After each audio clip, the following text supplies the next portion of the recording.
7. Signs an elderly person may be in their final year. That moment you walk into your mother's living room for your regular Sunday visit, and something stops you in your tracks. Her favorite sweater hangs loose where it once fit perfectly. The half-eaten toast on her plate, the same toast you've watched her devour with jam for decades. The way her eyes light up when she sees you, but the light fades faster than it used to. And that voice in your head whispers, "She's slipping away, isn't she?" I remember that exact moment with my own mother. It was Christmas morning, 2018. Mom had always been the heart of our holiday, baking her famous cinnamon rolls, wrapping presents with those perfect corners no one could replicate. But that morning, she sat in her chair, staring at her unopened gifts, the half-empty cup of tea gone cold beside her. When I took her hand, those hands that had bandaged my childhood scrapes, her skin felt like tissue paper against mine.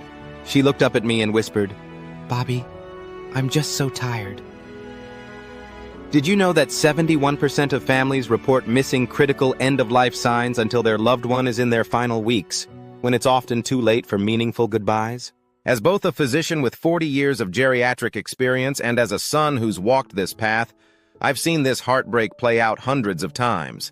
Just last month, Sarah, a devoted daughter who never missed her weekly visits with her 92-year-old father, sobbed in my office. "Dad was gone within 3 weeks of his diagnosis, Dr. Bob. If I had known what to look for, we could have had that fishing trip he wanted. I could have recorded his stories for my children. We thought we had more time." Our community here isn't just about medical information. It's about preserving dignity, creating meaningful final chapters, and avoiding the most common regret I hear. If only I had recognized the signs sooner.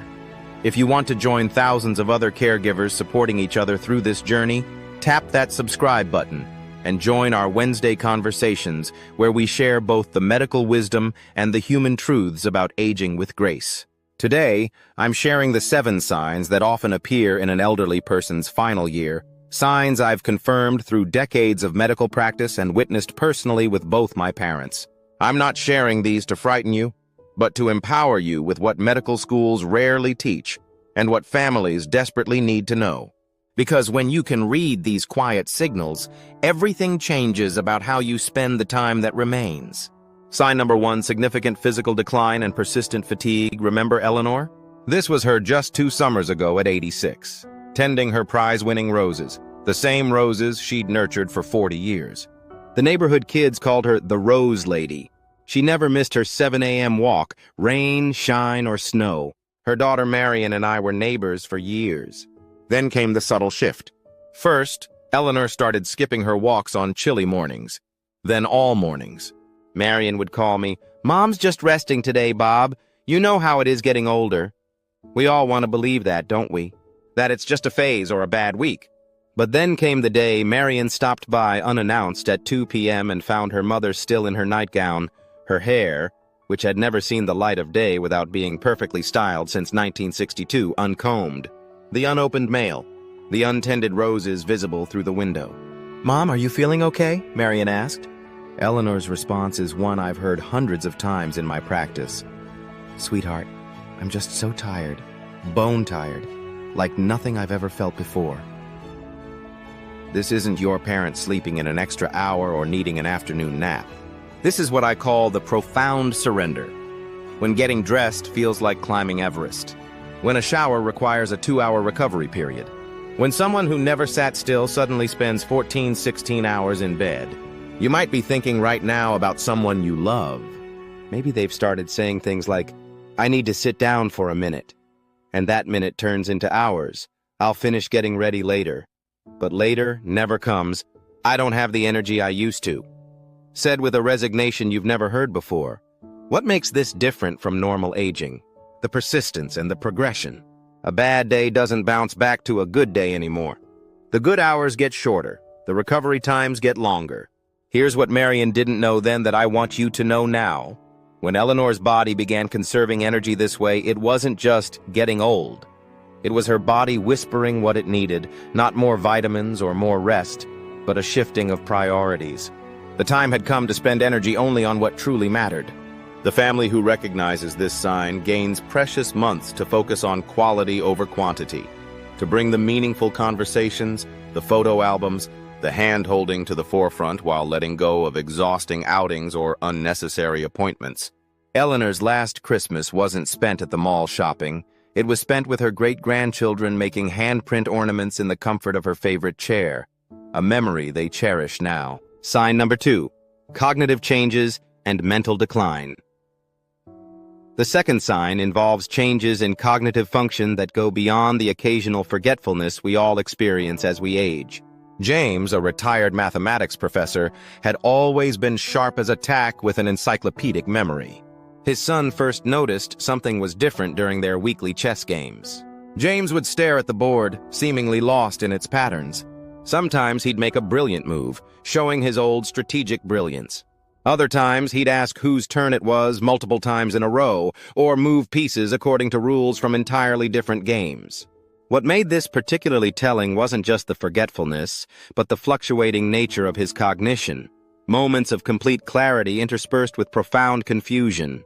What you might observe: episodes of disorientation about time and place, asking questions like, "When are we going home?" while sitting in their living room of 40 years. Difficulty recognizing family members or close friends they've known for decades. Challenges following the thread of conversations or repeating the same stories without realizing it.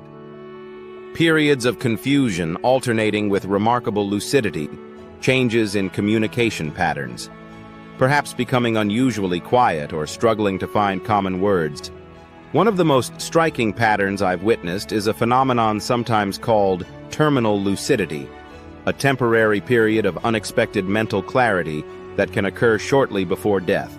I've seen patients who hadn't recognized family members for months suddenly have conversations of astonishing clarity before slipping away.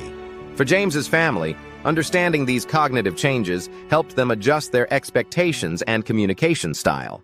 They learned to meet him where he was mentally in each moment, treasuring the windows of clarity when they appeared, and responding with gentle redirection during times of confusion rather than distressing corrections. Sign number 3, decreased appetite and weight loss. The third sign often creates tremendous anxiety for families, a marked decrease in appetite leading to significant weight loss. Margaret had always been what her family lovingly called a good eater. Her Sunday roast dinners were legendary in the family, and she took pride in preparing and enjoying these meals. Her daughter Carol first noticed something was wrong when her mother began leaving most of her plate untouched, claiming she was just not hungry anymore. Over 6 months, Margaret lost nearly 15% of her body weight.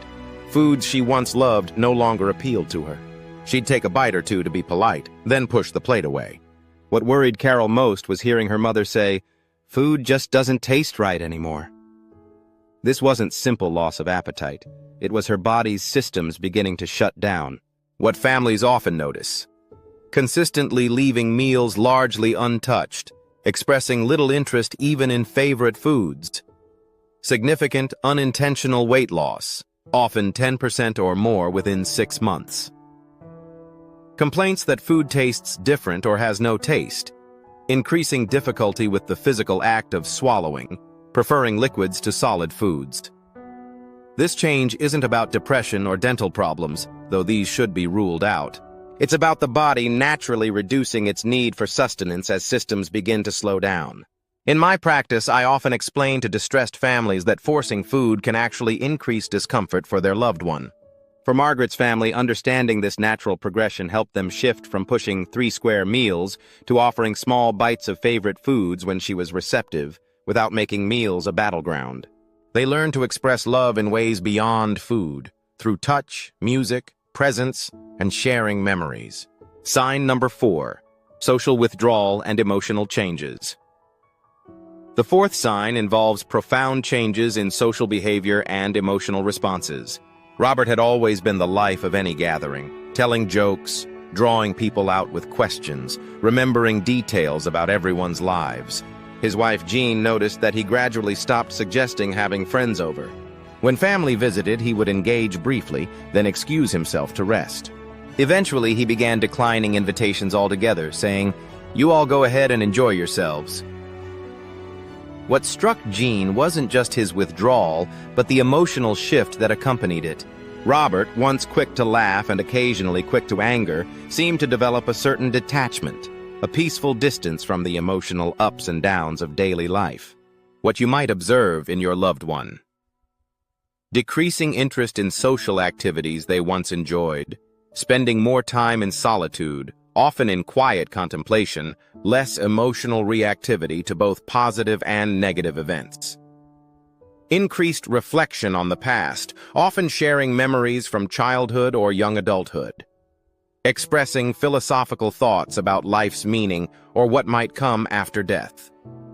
A sense of emotional completion or closure in relationships. This withdrawal isn't rejection. It's an inward turning that many end-of-life specialists recognize as part of the natural dying process. The person is beginning to detach from the external world and its concerns, focusing instead on their internal experience and what truly matters to them. For Robert's family, recognizing this withdrawal as natural rather than depression allowed them to adapt. Instead of large, stimulating gatherings, they created quiet opportunities for meaningful one-on-one connections. They learned to sit comfortably in silence, to listen deeply when he did speak, and to recognize that his emotional detachment wasn't absence. Sign number 5, changes in vital signs and bodily functions. The 5th sign involves observable changes in fundamental bodily functions and vital signs. Dorothy's granddaughter, a nursing student, was the first to notice the changes during her weekly visits. Dorothy's breathing had developed an unusual pattern, periods of rapid breathing followed by concerning pauses. Her hands and feet were often cold to the touch, even on warm days, and had developed an unusual mottled appearance, patches of light and dark that came and went. These weren't just ordinary aging changes, they were signs of her body's systems beginning to falter. What healthcare providers and attentive family members might notice: 1. Irregular breathing patterns, periods of rapid breathing followed by brief pauses. 2. Consistently lower body temperature, feeling cold even in warm environments. 3. Changes in circulation, mottled skin, especially on hands, feet, and knees. 4. Decreased blood pressure and changes in heart rate. 5. Reduced urinary output and bowel function. 6. Increased swelling in extremities that doesn't resolve with elevation. These changes reflect the body's decreasing ability to maintain homeostasis, the delicate balance of all systems.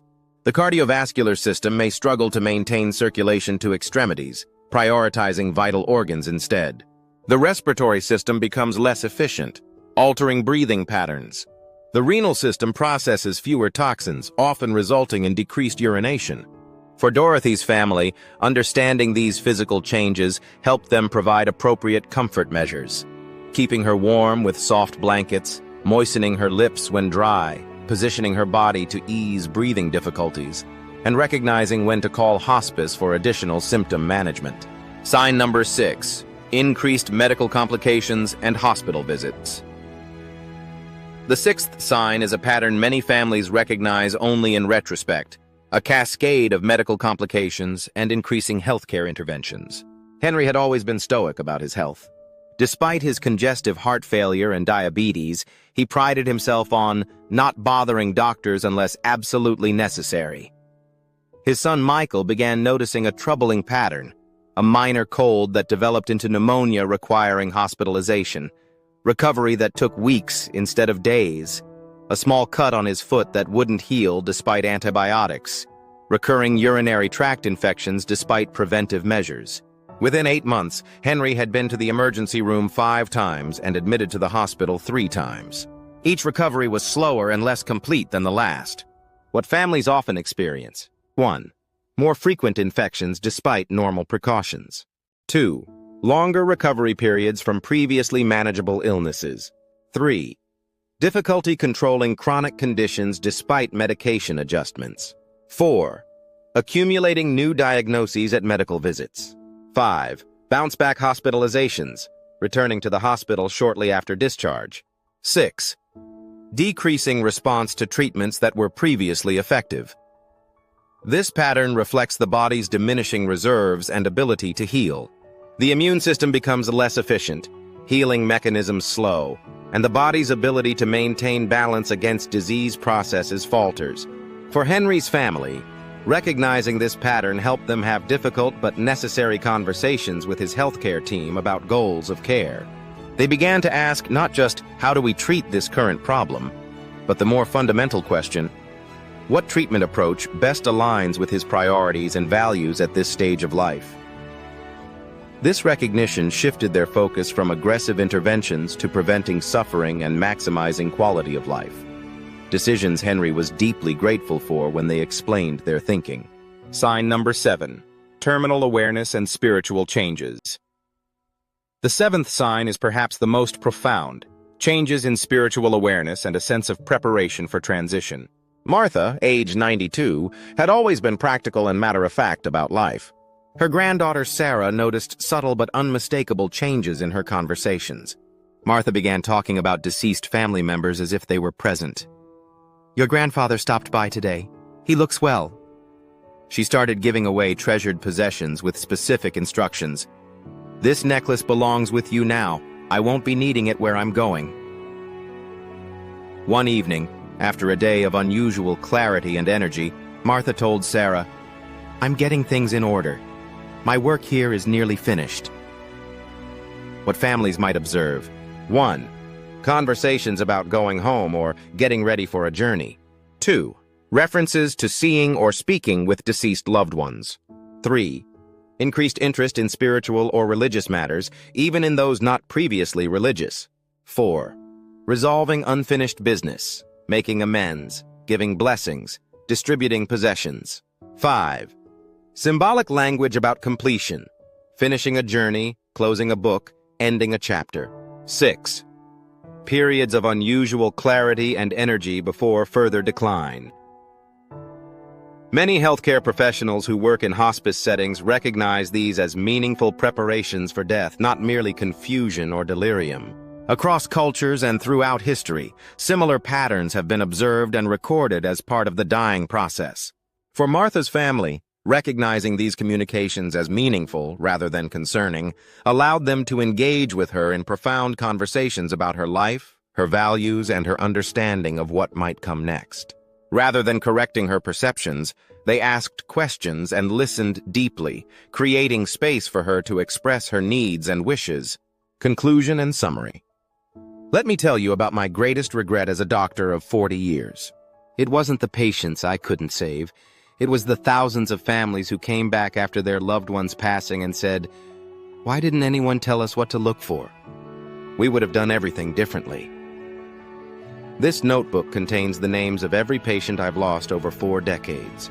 Behind each name is a family who either had the gift of a meaningful goodbye or the pain of missed opportunities.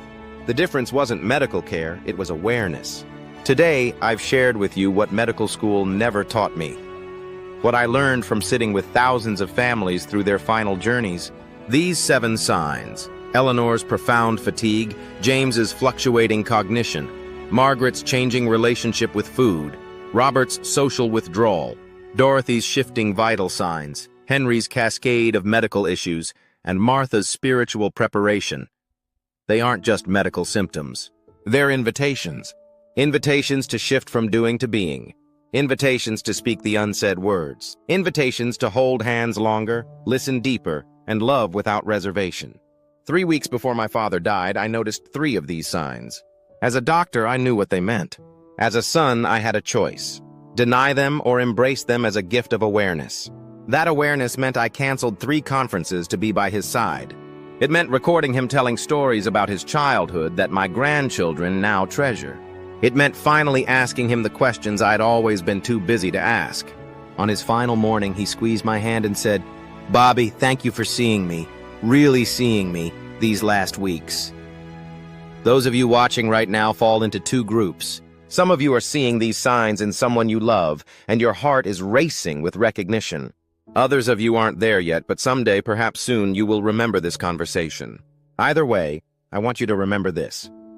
Recognizing these signs isn't about counting down days. It's about making days count. It isn't about giving up hope. It's about redirecting hope toward what's truly possible: comfort, meaning, closure, and love. If you're recognizing these signs, don't walk this path alone. Reach out to palliative care services. They're not just for the final days, they can provide support for months, enhancing life even as it approaches its natural conclusion. My parents gave me many gifts in life, but their greatest gift was allowing me to be fully present for their final chapters. The awareness I've shared today made that possible. If this conversation has helped you, please join our community. Click subscribe, share this video with siblings or friends who share your caregiving journey, and leave a comment with your own experience.